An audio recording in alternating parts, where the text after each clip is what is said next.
wabarakatuh. Waalaikumsalam warahmatullahi wabarakatuh. A'udzu billahi minasyaitonir rajim. Bismillahirrahmanirrahim. Ila hadrati Rasulillah Muhammadin sallallahu alaihi wasallam. Al-Fatihah. A'udzu billahi minasyaitonir rajim. Bismillahirrahmanirrahim. Alhamdulillahi rabbil alamin. Ar-Rahmanir Rahim. Maliki yaumiddin. Iyyaka na'budu wa iyyaka nasta'in. Ihdinas siratal mustaqim. Siratal ladzina an'amta 'alaihim ghairil maghdubi 'alaihim waladdallin. Bismillahirrahmanirrahim. Kita lanjutkan materi tajwidnya. Silakan dibuka halaman 37.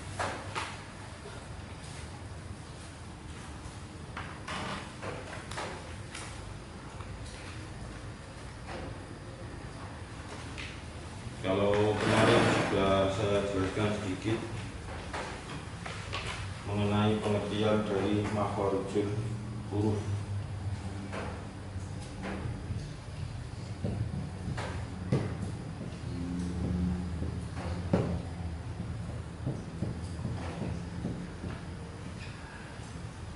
Makharij kemarin dari akhraja, yukhriju, ikhraja, dan seterusnya. Berarti yang dikehendaki adalah makhrajun, yang artinya tempat keluar. Nah, kalau tempat keluar karena ini dimudhofkan, disandingkan dengan kalimat berikutnya. Jadi makharijul huruf, beberapa tempat keluarnya huruf. Maksudnya adalah huruf hijaiyah. Nah, huruf hijaiyah. Nah, ini menurut bahasa ya. Jadi makharij itu jamak dari makhrajun.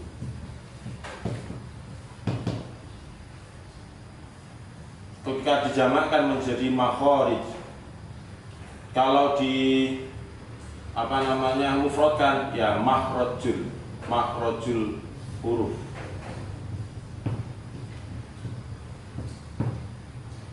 Makhrajul huruf berarti artinya apa? Makhraj tadi artinya tempat keluar. Kalau ditambahi dengan al-hurufi berarti tempat keluarnya huruf. Paham ya? Ini menurut bahasa. Kalau makharijul huruf atau makhraj huruf hijaiyah itu diartikan secara istilah.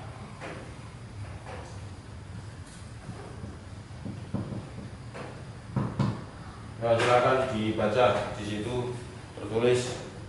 Lalu dibaca lalu. Menurut istilah. Menurut istilah adalah huwa ismun lil mahalli alladhi yusha'u minhul harfu. Suatu nama tempat yang pada tempat tersebut huruf dibentuk atau diucapkan. Suatu nama tempat terus yang pada tempat tersebut huruf dibentuk atau diucapkan. Ya, yang pada tempat tersebut huruf dibentuk atau disuarakan atau dilafadzkan. Alladzi yunsha'u fihi. Alladzi yunsha'u fihi. Nah, kemarin juga sudah dijelaskan mengenai cara supaya kita bisa pas ketika melafadzkan huruf hijaiyah, supaya tahu dari mana misalnya ba itu tempat keluarnya dari mana. Maka caranya adalah ditulis ba, kemudian ditambahi huruf hamzah, dikasih harokat, menjadi ab. Nah, kalau sudah ab, kita bisa meraga dengan sendirinya ab. Oh, ternyata ba itu keluarnya dari dua bibir. Itu hanya gerambianan saja. Nanti kan ada penjelasan lebih rinci lagi mengenai masing-masing huruf hijaiyah itu tempat keluarnya dari mana. Misalnya ta, disukun taknya, kemudian ada hamzah di depannya, dikasih harokat. Nah, ats, jadi ats, oh berarti ta itu dari ujung lidah. Nah, kadang kalau kita belum paham atau belum hafal makhorijul huruf, kita akan mengucapkan itu menjadi susah. Artinya mengucapkan itu bagaimana? Menjelaskan tak itu dari ini ke ini ke ini itu susah. Kenapa? Karena nggak hafal. Tapi tahu dari ya perpaduan antara ujung lidah sama gigi gitu toh kan. Tapi lebih tepatnya supaya bahasa itu lebih tertata rapi, ya memang harus dihafalkan. Ya, tak keluar dari ujung lidah, kemudian menempati pangkal gigi depan yang atas. Nah, seperti itu kan tertata kalimatnya. Tapi kalau kita belum hafal, ya ngarang.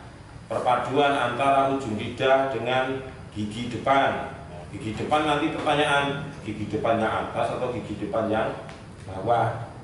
Terus itu pangkal atau ujung, gigi yang sebelah mana lagi? Apakah itu gigi seri atau gigi geraham dan sebagainya.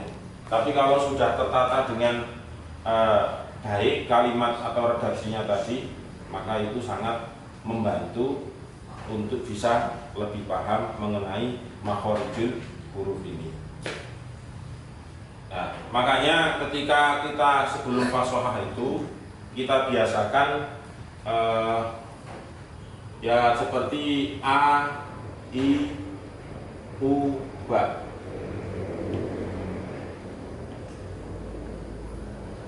Ini secara tidak langsung kita sudah bisa melatih lisan kita dan juga lama-lama nanti bisa memahami ternyata huruf hamzah itu keluarnya dari mana, disebut dengan huruf apa. Nah ini kan sudah terbiasa nantinya. Ini yang disebut dengan thariqah wa tadribah li fasahatil Quran. Thariqah itu artinya sebuah metode, cara. Wa tadribah, nah tadrib darroba yudaribu tadriban, itu artinya praktek. Jadi ada metode, tidak hanya sekedar dipahami saja, tetapi langsung dipraktekkan. Metode dan juga tadrib itu artinya latihan atau praktek.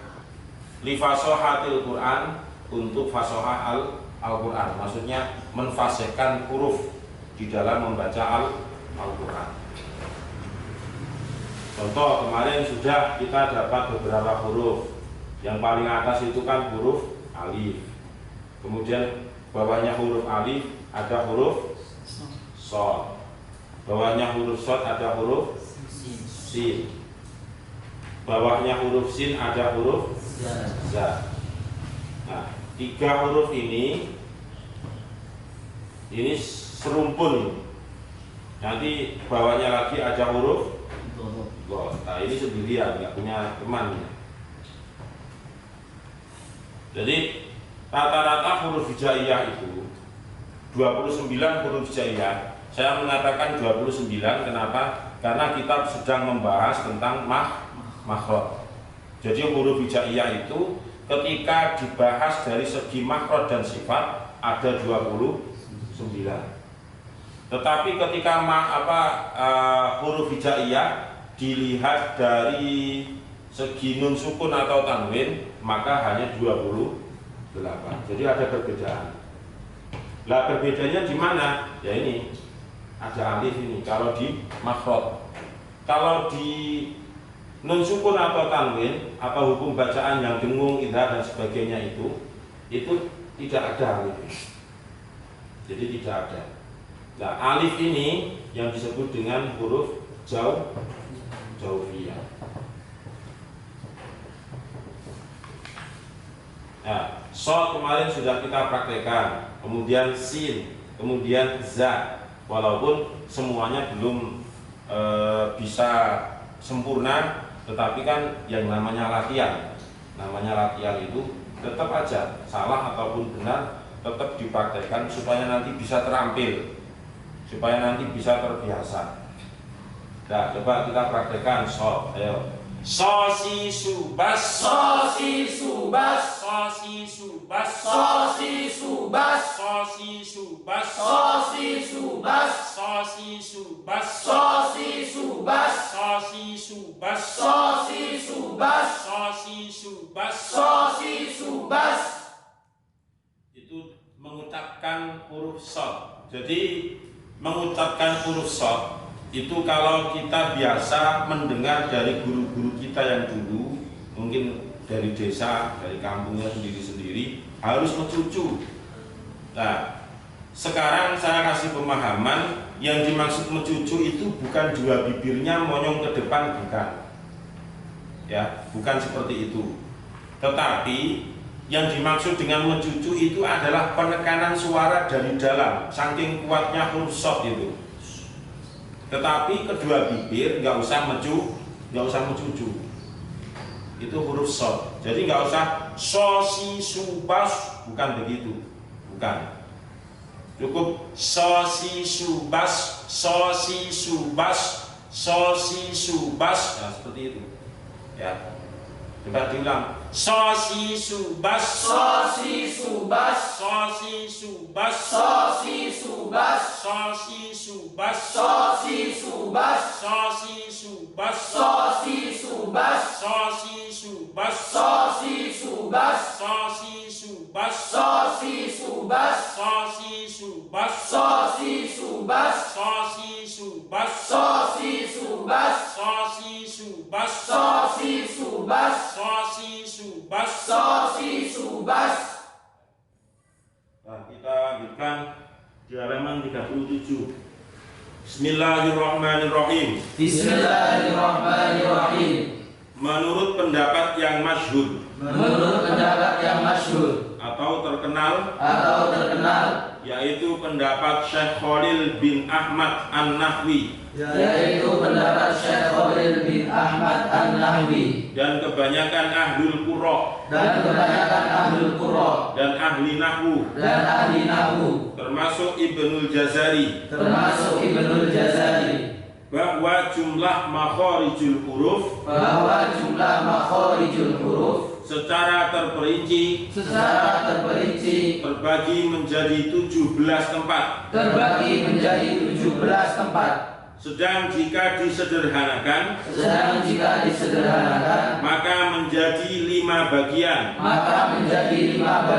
yaitu 1. Al-jawf atau lubang mulut. 2. Al-halqu atau kerongkongan. 3. Al-lisan atau lidah. 4. Asyafatain atau 2 bibir. 5. Al-khayshu atau jalur hidung. Secara terperinci huruf hijaiyah tempat keluarnya itu terbagi menjadi 17 tempat. Saya ulang, secara terperinci ya, makharijul huruf itu terbagi menjadi 17 tempat.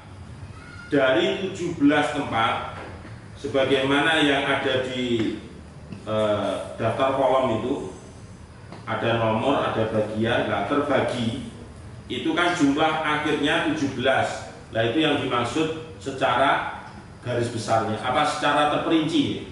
Secara terperinci.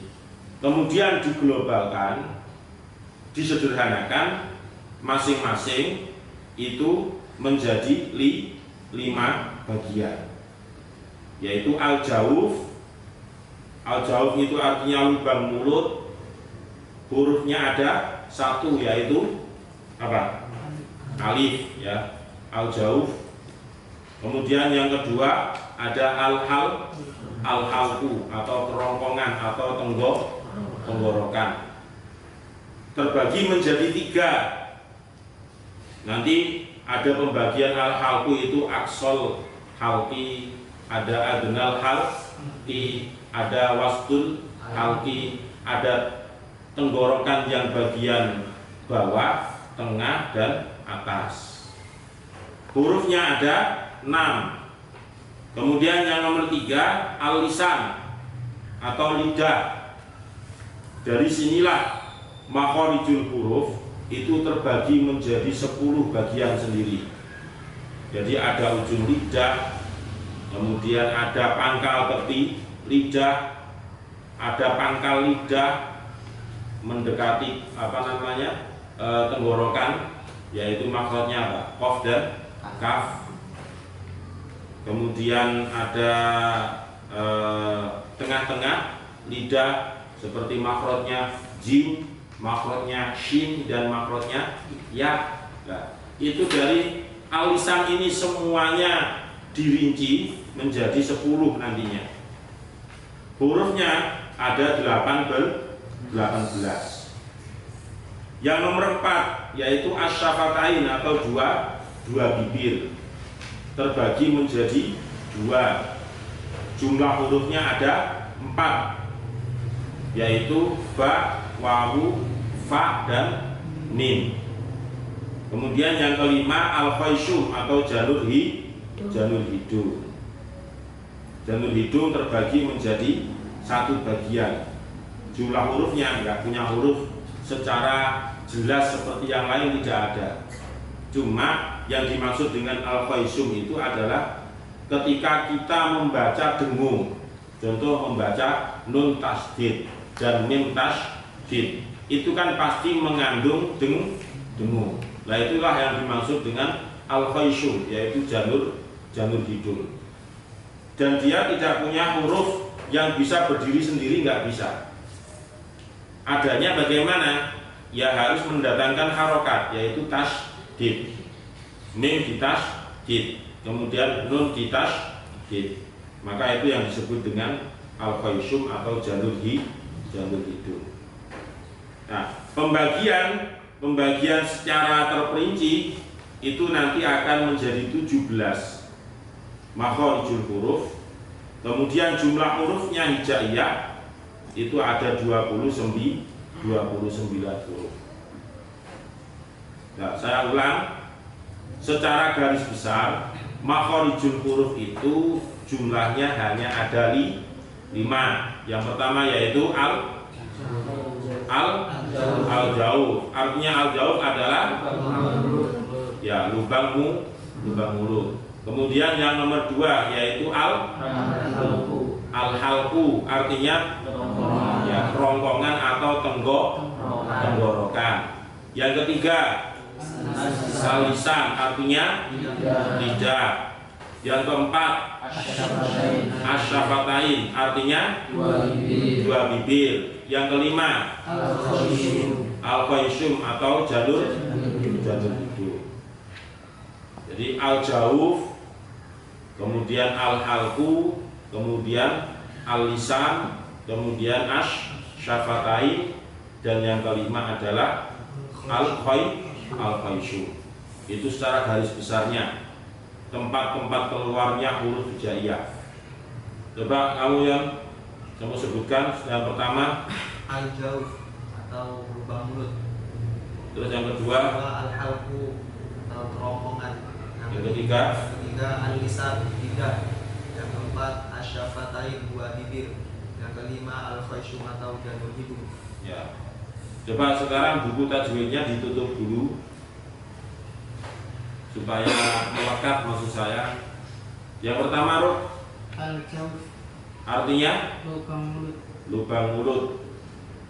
Kamil, yang kedua al-halqu, ya bagus. Artinya al-halqu apa? Mil? Kerongkongan atau tenggorokan. Ya, tenggorokan. Tahu tenggorokan ya? Coba tunjukkan ke saya mana tenggorokan sampean. Nah, itu ya, tenggorokan namanya ya. Ya. Punya tenggorokan kan? Coba tunjukkan sekali lagi di. Nah, ini tenggorokan ya. Ya. Terus yang nomor 3 isal. Alisan. Alisan artinya apa? Lisan. Hah? Lisan. Lah yo artinya apa lisan? Lidah. Ya lidah. Punya lidah enggak sampean? Ndi? Nah, itu lidah ya. Ambu apa? Terus yang keempat, Yusuf. Asyafatain. Asyafatain artinya Dua bibir. ya dua bibir. Terus yang kelima, Fani Al-Khayshum. artinya Janur hidung. janur hidung. Janur hidung. Kamu punya janur hidung nggak, Pak? Di. Itu janur hidung. Di dalamnya, Pak. Oh, di dalamnya.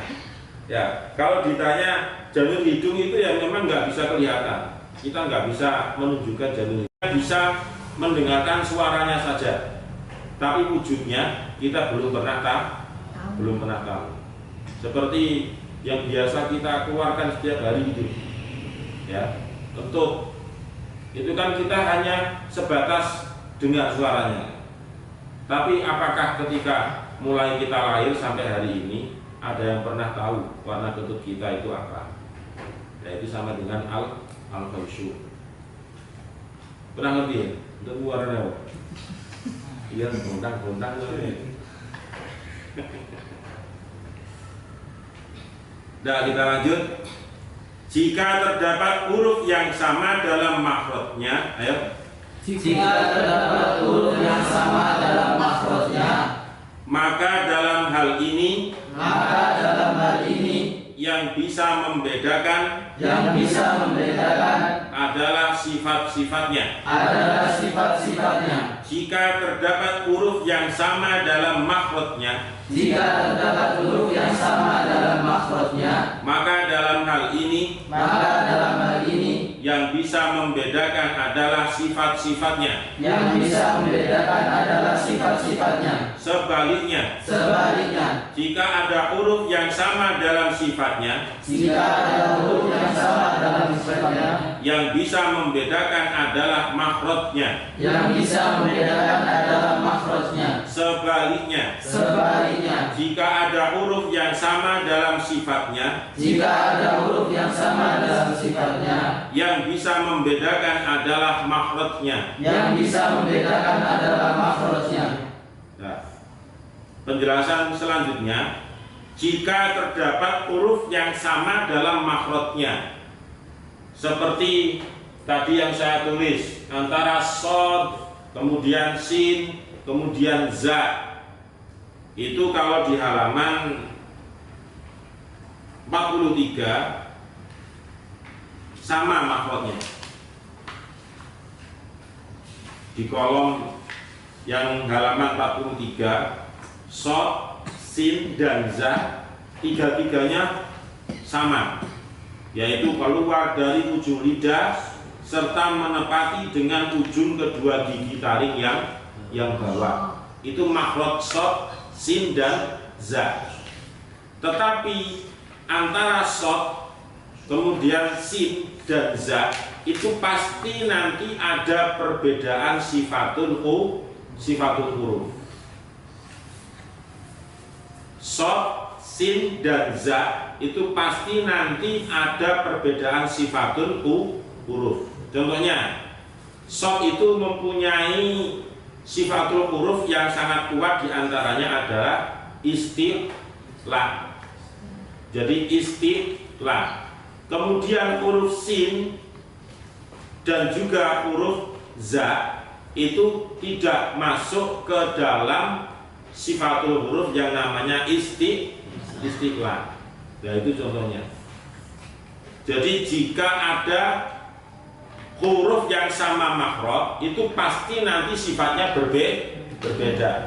Begitu juga sebaliknya, jika ada huruf yang sama sifatnya, itu pasti makhrajnya berbeda. Tidak mungkin satu huruf hijaiyah itu sama dengan huruf yang lain, tetapi dua-duanya juga sama makhraj dan juga sifat.